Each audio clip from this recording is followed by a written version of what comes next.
യാ റബ്ബി ബിൽ മുസ്തഫാ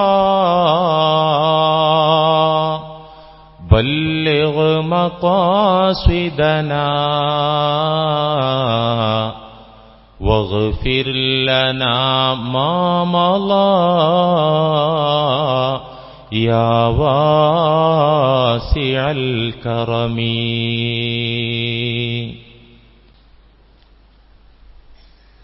പ്രിയമുള്ള മുഅ്മിനീങ്ങളെ, സഹോദരന്മാരെ, ധാരാളം ആഴ്ചകളിലൂടെയായി നമ്മൾ ഇവിടെ തുടർന്ന് സംസാരിച്ച് വന്ന വിഷയം സൽസ്വഭാവത്തിന്റെ മാഹാത്മ്യം, ദുസ്വഭാവത്തിന്റെ നാശങ്ങൾ, സ്വഭാവ സംസ്കരണത്തിന്റെ അനിവാര്യത, ഇതൊക്കെയായിരുന്നു നമ്മൾ സംസാരിച്ചു വന്നത്. ഇൻഷാ അല്ലാഹ് ഈ വിഷയത്തിന്റെ ചില അനുബന്ധ കാര്യങ്ങൾ കൂടി പറഞ്ഞുകൊണ്ട് ഇന്ന് ഈ വിഷയം ഉപസംഹരിക്കാൻ പോവുകയാണ്. ഒരു കാര്യം ആമുഖമായി അടിവരയിട്ട് ഉണർത്തുന്നു. 2.5-3 മാസത്തോളം കാലമായി നമ്മുടെ സ്വഭാവം എങ്ങനെ മാറ്റിയെടുക്കാം, എങ്ങനെയൊക്കെയാണ് ആത്മീയമായി നമുക്ക് വളരാൻ സാധിക്കുക, ഈ അന്വേഷണമാണ് നമ്മൾ നടത്തിയത്. അതിന്റെ അവസാനമായി ഉണർത്താനുള്ള കാര്യം എന്താണ്? ഞാനും നിങ്ങളും എത്രമാത്രം ഉയർന്നാലും വളർന്നാലും മരണം വരെ നമ്മിലെ മനസ്സ് തിന്മയിലേക്ക് നമ്മെ വലിച്ചുകൊണ്ടേയിരിക്കും, പിടിച്ചു വലിച്ചുകൊണ്ടേയിരിക്കും നമ്മുടെ മനസ്സ്. ആരാണ് നമ്മെ തിന്മയിലേക്ക് പിടിച്ചു വലിക്കുന്നത്? നമ്മെപ്പോലത്തെ മനുഷ്യരല്ല. അവരെക്കാൾ ശക്തമായ വലിക്കുന്നത് തിന്മയിലേക്ക് നമ്മെ നിരന്തരം പിടിച്ചു വലിച്ചുകൊണ്ടിരിക്കുന്നത് നമ്മിൽ തന്നെയുള്ള നമ്മുടെ മനസ്സാണ്. ഇത് ഞാനും നിങ്ങളും തിരിച്ചറിയണം. എന്റെ മനസ്സ് എന്റെ ശത്രുവാണ് എന്ന വസ്തുത. നബിയുല്ലാഹി യൂസുഫ് അലൈഹിസ്സലാമിന്റെ ഒരു വാക്ക് അല്ലാഹു ഖുർആനിൽ അവതരിപ്പിച്ചതായിട്ട് കാണാം. ഏത് വാക്ക്? എപ്പോൾ പറഞ്ഞ വാക്ക്? സുന്ദരനും സുമുഖനുമായിരുന്ന യൂസുഫ് നബി അലൈഹിസ്സലാമിനെ വൺവേയായി ഏകപക്ഷീയമായി ബീവി സുലൈഖ പ്രണയിച്ചു, പ്രേമിച്ചു. കടുത്ത പ്രേമം ഖദ് ശഗഫഹാ ഹുബ്ബാ എന്ന് അല്ലാഹു തന്നെ എടുത്തു പറഞ്ഞ പ്രണയം, സുബോധം നഷ്ടപ്പെടും വിധത്തിലുള്ള പ്രണയം. പൊതുവേ പ്രണയം അങ്ങനെയാണ്. അത് മൂത്താ പിന്നെ അമ്മയില്ല, അച്ഛനില്ല, ഉമ്മയില്ല, കൂടപ്പുറപ്പുകളില്ല, സദാചാരമില്ല, നാട്ടാചാരമില്ല, നേരില്ല, നെറിയില്ല. പിന്നെ പ്രണയത്തിന് മൂല്യം കാണുള്ളൂ കമിതാക്കൾ. പൊതുവെ അങ്ങനെ.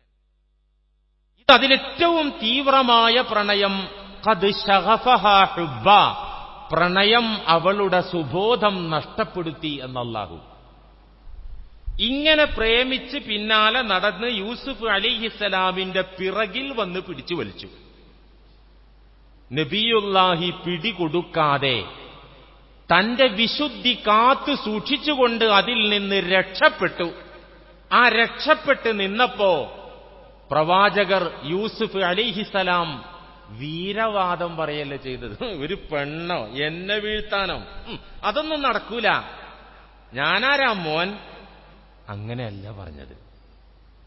അതിന് രക്ഷപ്പെട്ട് നിൽക്കുന്ന നേരത്ത് സുലൈഖാന്റെ ഒരു കെണിയിലും വീഴാതെ വിശുദ്ധി കാത്തു സൂക്ഷിച്ച നബിയുല്ലാഹി, ഞാനൊന്നും പെടൂല, എന്റെ മനസ്സ് നല്ലതാണല്ല പറഞ്ഞത്.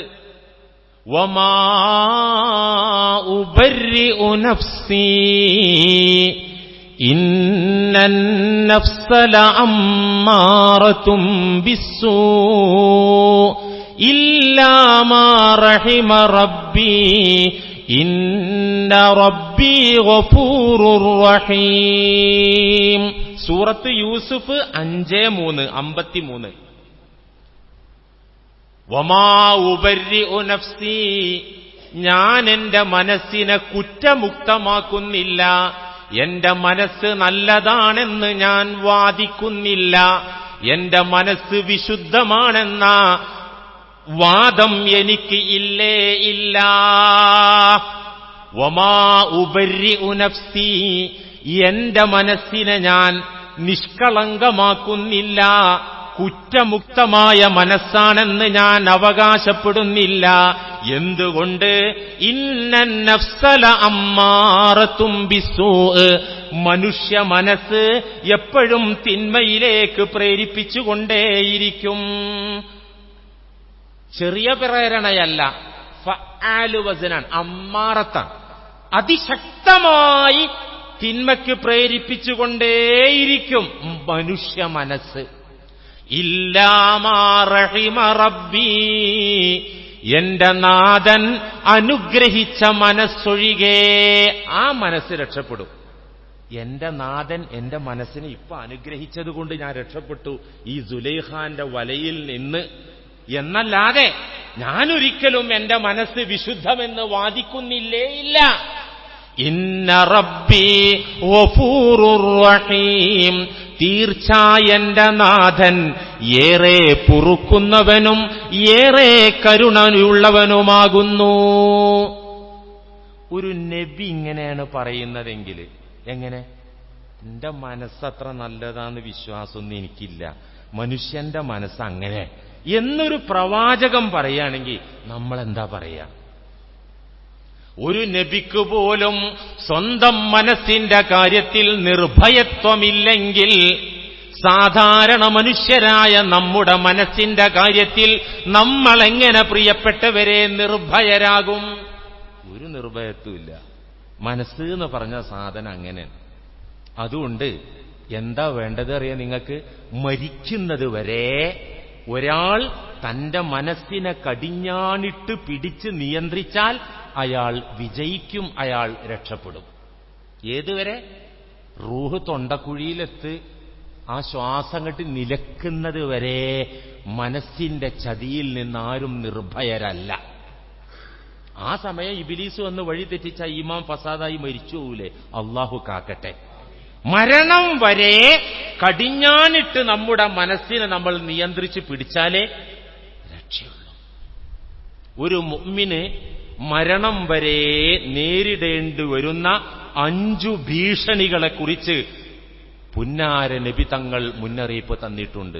ഏതൊരു സത്യവിശ്വാസിക്കും 5 ഭീഷണികൾ മുന്നിലുണ്ടാകും. ആ ഭീഷണികളിലൂടെയാണ് അവൻ കടന്നുപോയി ജീവിച്ച് മരിക്കേണ്ടത്. മരിക്കും വരെ ഈ 5 ഭീഷണി തുടരും. ഏതാണ് ഈ 5 ഭീഷണി? അൽ മുഅ്മിനു ബൈന ഖംസി ശദാഇദ, ഏതൊരു സത്യവിശ്വാസിക്ക് മുന്നിലും 5 ഭീഷണികൾ സ്ഥിരമായി നിലനിൽക്കും. ഏതാണ് 5 ഭീഷണി?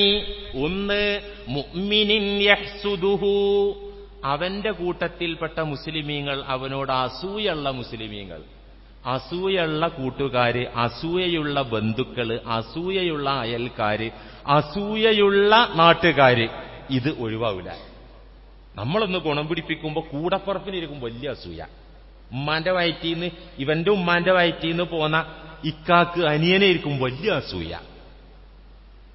ഇത് നമ്മൾ എങ്ങനെ അഭിമുഖീകരിക്കണം?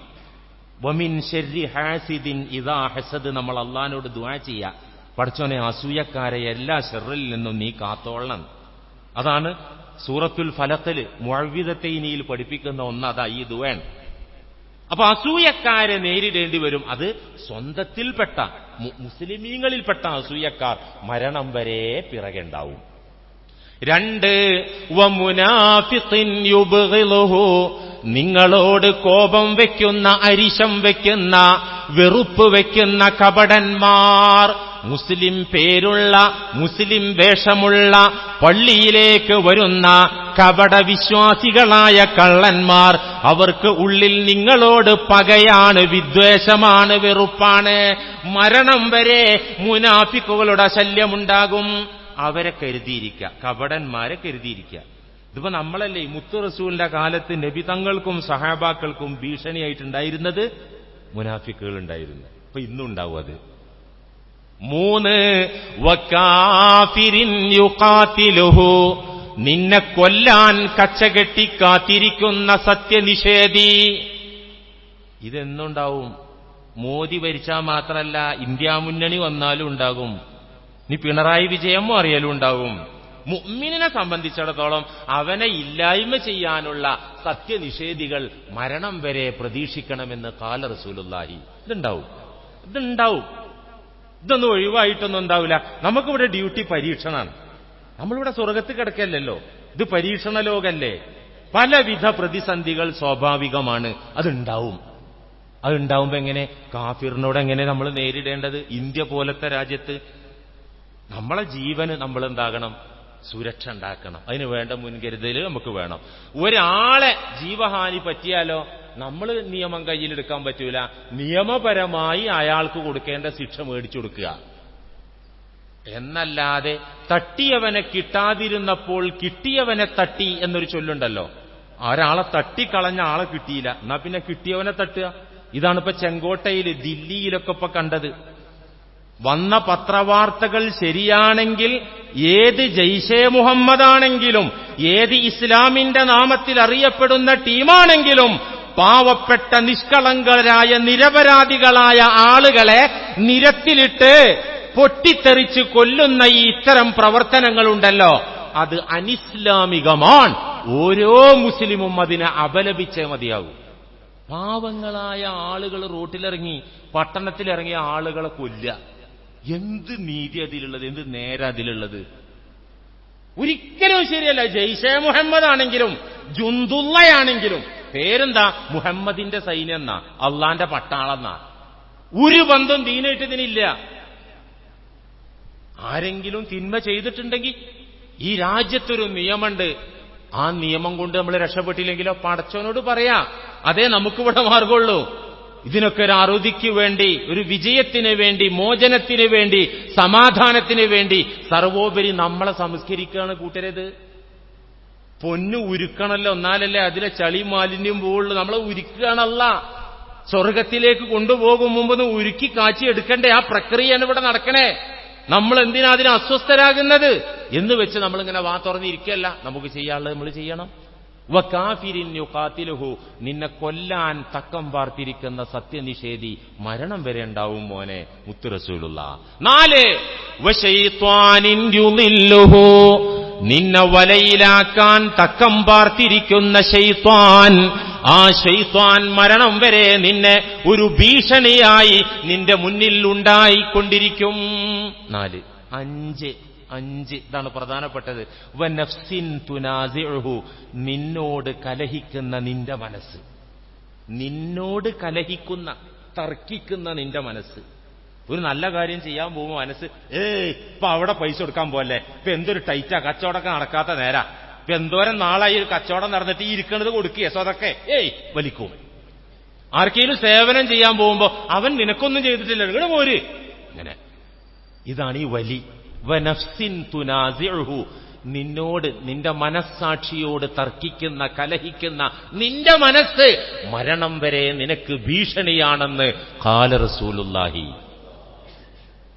ആരാ പ്രിയപ്പെട്ടവരെ സൽസ്വഭാവി? ആരാ നല്ല മനസ്സിന്റെ ഉടമ? കുറെ ക്ലാസ് കേട്ടില്ലേ, കുറെ വെള്ളിയാഴ്ച. ആരാണ് സൽസ്വഭാവി? ഒറ്റ വാക്കിലൊന്ന് ഉത്തരം പറയാമോ? ആരാ സൽസ്വഭാവി? ഈ ചോദ്യം ഒരു സഹാബി വര്യൻ തിരുനബി തങ്ങളോട് ചോദിച്ചു, മുത്തു റസൂലെ, ആരാണ് നല്ല സ്വഭാവത്തിന്റെ ഉടമ? അള്ളാഹുവിന്റെ റസൂൽ സൂറത്ത് അഅറാഫിന്റെ 199 ആയത്ത് ഓതി കൊടുത്തു. അതിങ്ങനെയാണ്: ഖുദിൽ അഫ്വ വഅ്മുർ ബിൽ ഉർഫി വഅരിദ് അനിൽ ജാഹിലീൻ.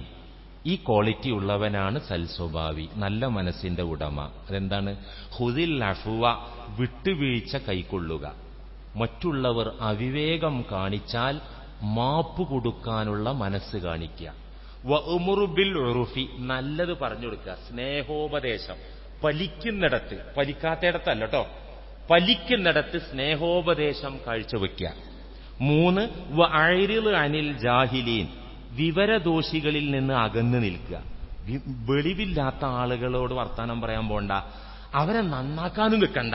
ജഹിലു മുറക്കബുകൾ, ജഹിലു ബസീത്തുണ്ട്, ജഹിലു മുറക്കബുണ്ട്. ജഹിലു ബസീത്ത് പറഞ്ഞാൽ വിവരമുള്ള ആൾക്കാരാ, അവരോട് സംസാരിക്കണം. വിവരമില്ലാന്നും വിവരമില്ലാത്ത എന്നാ വിവരമുണ്ട് നടിക്കുന്ന ടീമുണ്ടല്ലോ, അതാ ജഹിലു മുറക്കബ്. അങ്ങനത്തെ ആളുകളിൽ നിന്ന് അകന്ന് നിൽക്കുക. ഈ ആയത്തിറങ്ങിയപ്പോ മുത്ത് റസൂൽ ജിബിരിൽ അലൈഹിസ്സലാമിനോട് ചോദിച്ചു.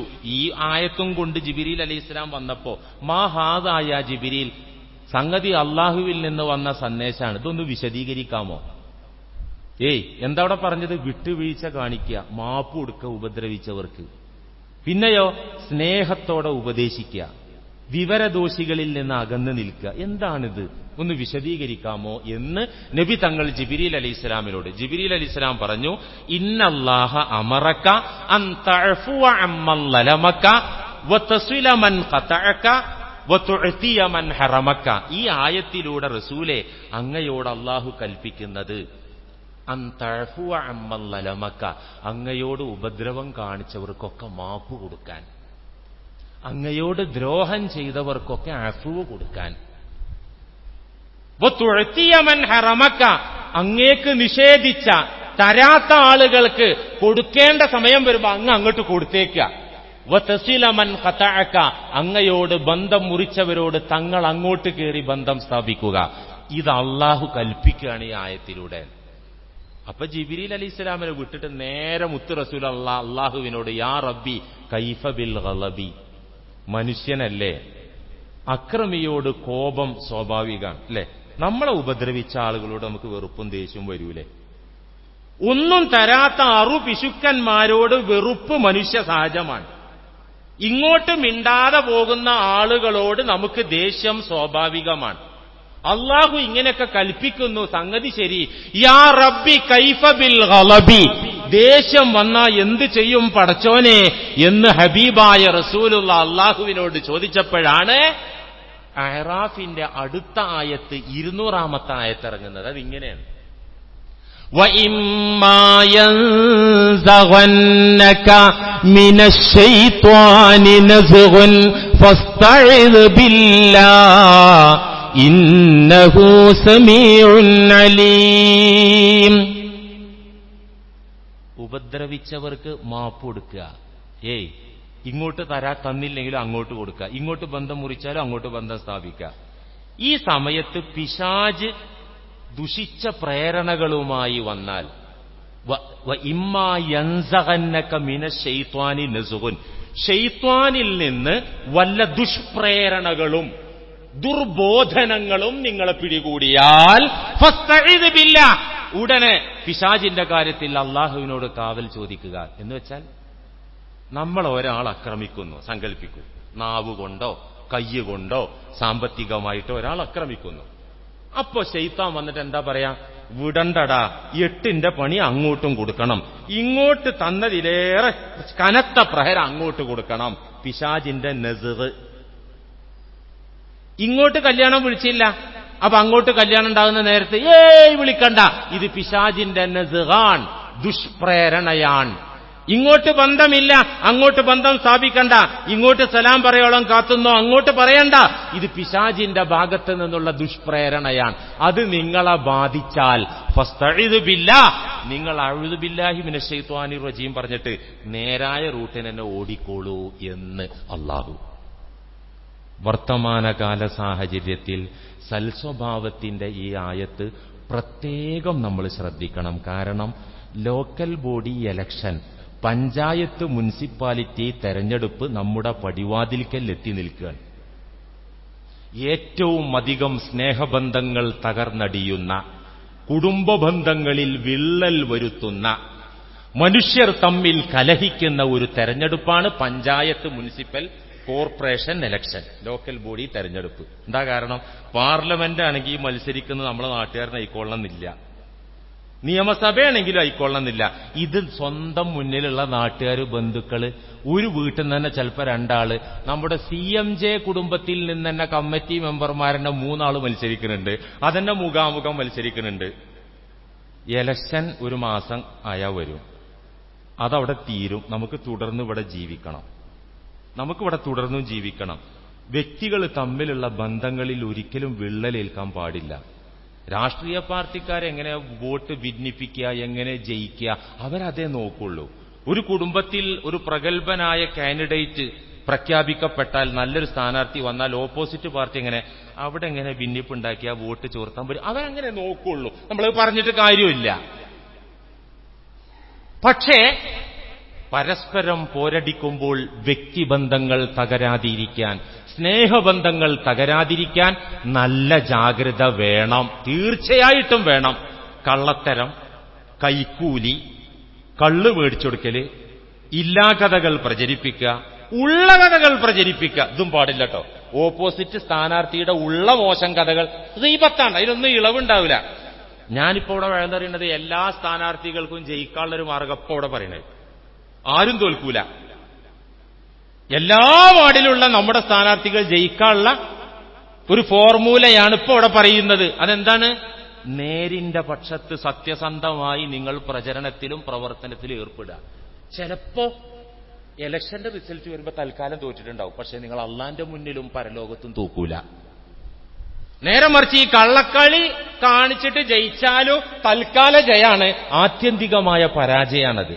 ഇതാണിപ്പോ എനിക്ക് പറഞ്ഞുതരാനുള്ളത്.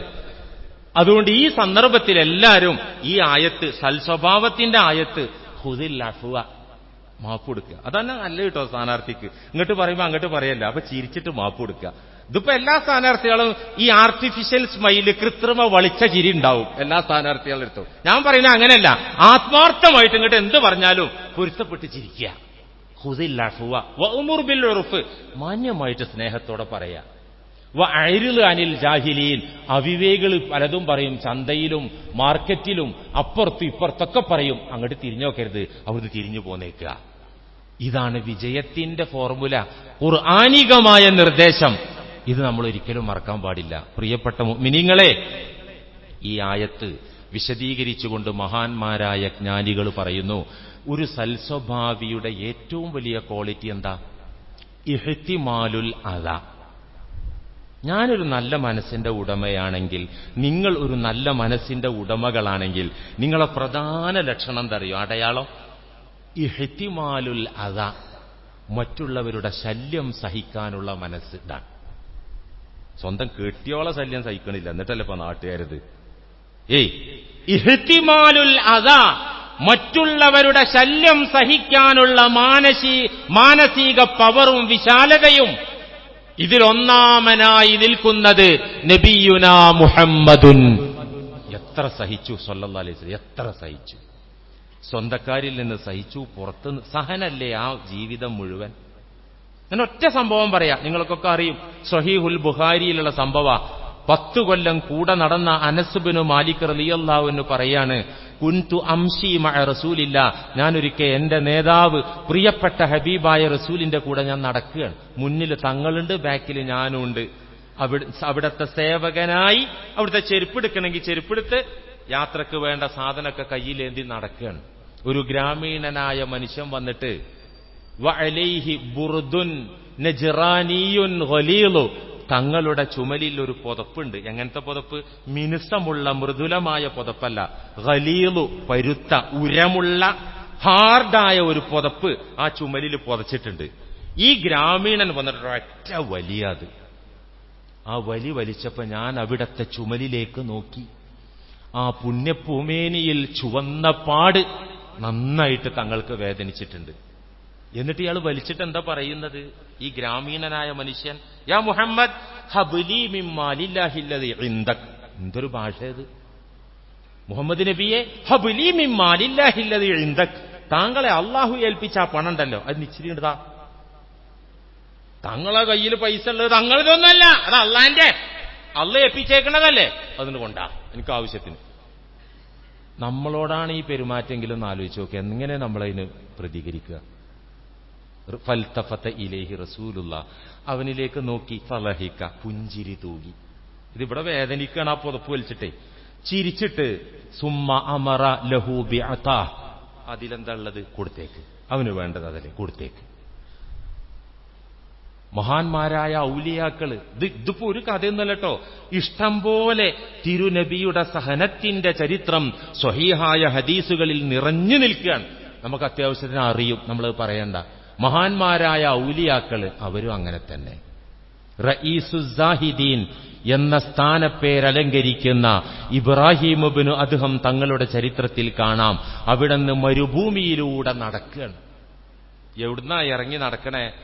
ബൽഹയുടെ രാജകൊട്ടാരത്തിൽ നിന്ന് അള്ളാഹുവിനെ സ്നേഹിച്ച് രാജപദവിയും പ്രൗഢിയും പകിട്ടും അധികാര കസേരയും വലിച്ചെറിഞ്ഞ് ദിവ്യാനുരാഗത്തിന്റെ കൊടുംപട്ടിണിയിലേക്ക് മരുഭൂമിയിലേക്ക് ഇറങ്ങി നടന്ന റഈസുസ്സാഹിദീൻ ഇബ്രാഹിം ഇബ്നു അദ്ഹം തങ്ങൾ മരുഭൂമിയിലൂടെ അങ്ങനെ നടക്കുകയാണ്. ഒരു പട്ടാളക്കാരൻ പിടികൂടി. ഒരു സ്ഥലത്ത് വെച്ച് സംശയിക്കപ്പെടുന്ന കോലത്തിൽ ഒരു മനുഷ്യനെ കണ്ട, അപരിചിതനെ കണ്ട പോലീസുകാർ ചോദ്യം ചെയ്യുമല്ലോ. ഇന്നും അങ്ങനെയല്ലേ, രാത്രിയൊക്കെ കണ്ട ഇവിടുന്ന വരുന്ന എങ്ങോട്ടോ പോണേ അല്ലേ? അദ്ഹം തങ്ങളെ മരുഭൂമിയിൽ വെച്ച് ഒരു ഭടൻ പട്ടാളക്കാരൻ പിടികൂടി. ചോദിച്ചു, നീ ആരാ? അവിടെ നിന്ന് മറുപടി പറഞ്ഞു, അന അബ്ദുൻ, ഞാനൊരു അടിമയാണ്. അടിമത്ത സമ്പ്രദായം നിലവിലുള്ള കാലാണ്, മനുഷ്യന് അടിമയായിട്ട് നിൽക്കുന്ന കാലാണ്, ഞാൻ അടിമയാണെന്ന് പറഞ്ഞു. എവിടെടാ നിന്റെ വീട് ചോദിച്ചു.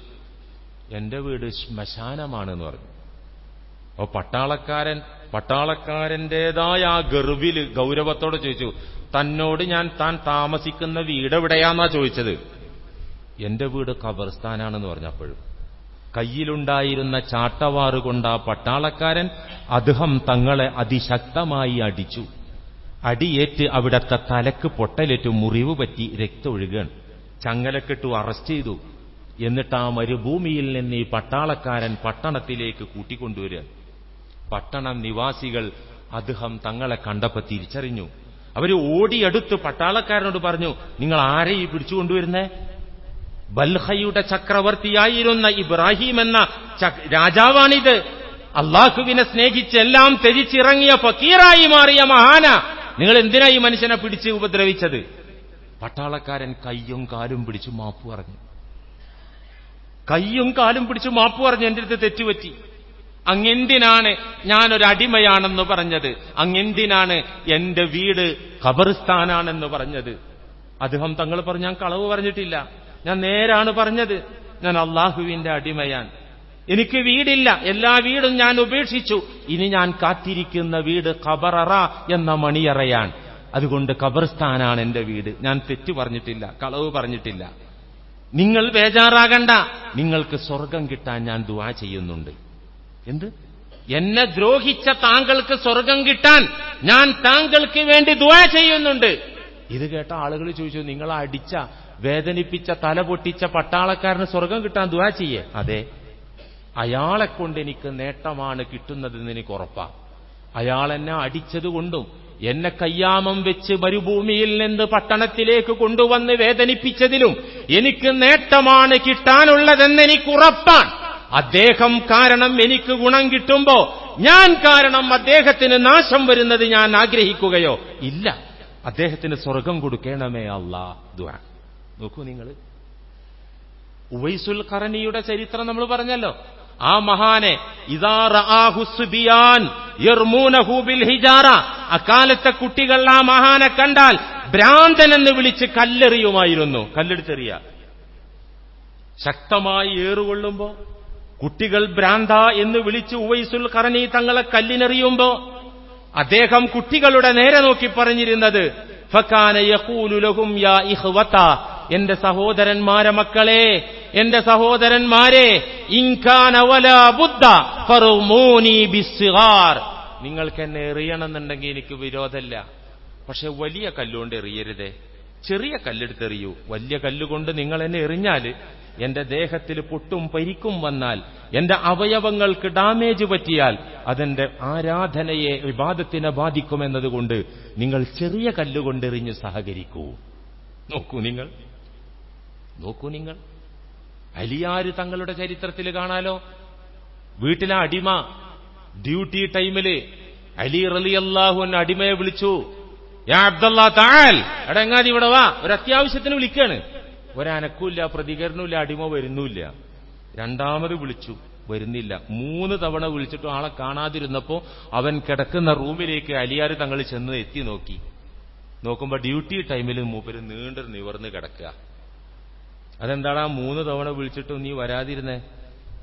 വിശ്രമിച്ചതിന്റെ പേരിൽ അങ്ങനെ ദ്രോഹിക്കില്ല എന്നെനിക്ക് ഉറപ്പുണ്ട്, അതുകൊണ്ട് കിടന്നുറങ്ങിയതാണ്. എന്ത് ഇത് വളരെ കെട്ടിയോള് വെല്ലടിച്ചിട്ട് വാതിൽ തുറന്നേരാൻ ഇച്ചിരി നേരം വൈകിയാൽ എന്തായിരിക്കും അവസ്ഥ ആലോചിച്ച് നോക്ക്. ഏയ് എവിടെയായിരുന്നു നീ? അപ്പൊ അവിടുന്ന് ഇങ്ങോട്ടൊരു ഡയലോഗ് വന്നാൽ ചിലപ്പോ ട്രിപ്പിൾ തൊലാക്ക് നടക്കും, 3 തൊലാക്ക് അവിടെ നടക്കും. ഇത് അടിമയാണ്, ഡ്യൂട്ടി ടൈമാണ്.